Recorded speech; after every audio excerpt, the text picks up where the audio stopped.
Hey guys, it's the Coaster Battleman here, bringing you a cool video.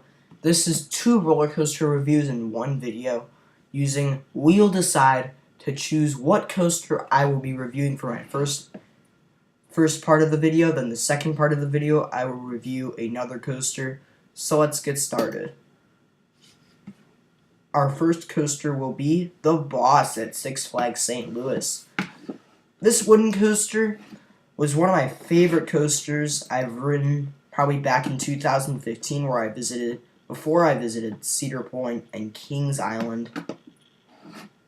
So, yeah.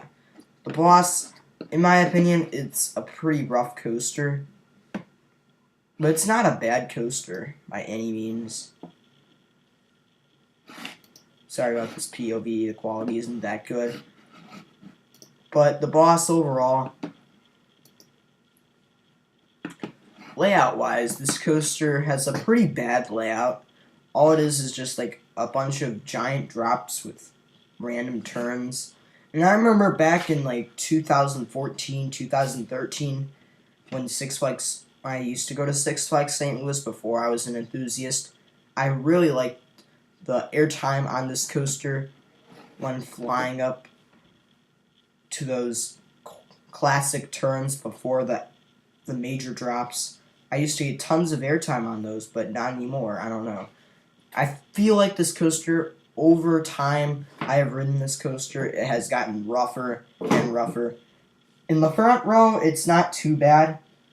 On the Boss, it's pretty good in the front row, I think. The Boss front row, it's not a bad coaster, but it's not a good coaster. It's kind of rough, and it's actually kind of fun in the front row, because you can see what's ahead of you, and you can really have a good time on drops. If you're in like any other row, it's not that great.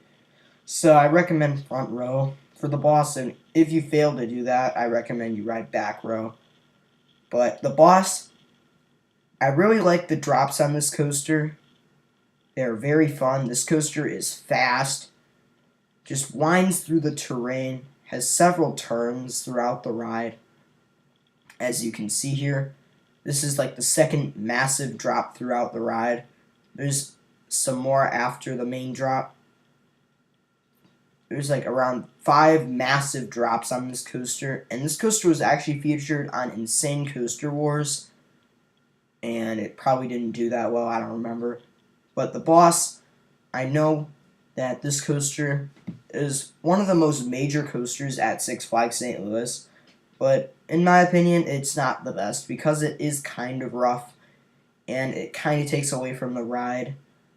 Plus, this coaster, I wish it had like a better layout to it because I really want this coaster to be RMC'd, which is one thing that the Boss needs, the RMC treatment.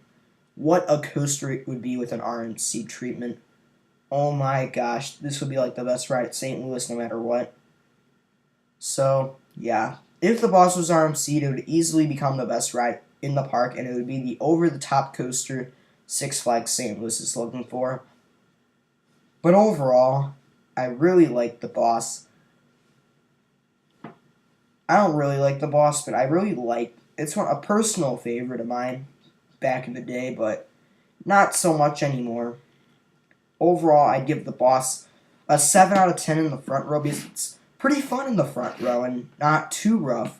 But in any other row, I'd probably give it like a 6.5. A 6, so a 6.5 would be my overall score for the Boss. Let's move on to our second review of the video, which will be for the Racer at Kings Island. I don't really like this coaster. Racer at Kings Island. Everyone loves this coaster. I don't know why. And say it's like in the top 5 at Kings Island. Even Canada Coaster Fan said that this coaster was one of the best coasters at Kings Island. And he actually said that this coaster is better than the Beast, which is pretty dumb. But I recommend you check out Canada Coaster Fan's video on the top 10 coasters at Kings Island. Really good video. And he really does like Vortex, it's like his personal favorite aero looper. Same thing with me. But moving on to the Racer review. Racer is a very good wooden coaster. has a classic out and back layout, and overall not a bad coaster at all. It's not the great coaster though. And as you climb up the chain, it's just like a classic racing lift hill. You're excited to see who's going to win the race. And the first half of the ride, you're basically racing the other side, or you're just on one of the ride sides. This coaster is a lot better when racing, but overall, I'm not the biggest fan of Racer.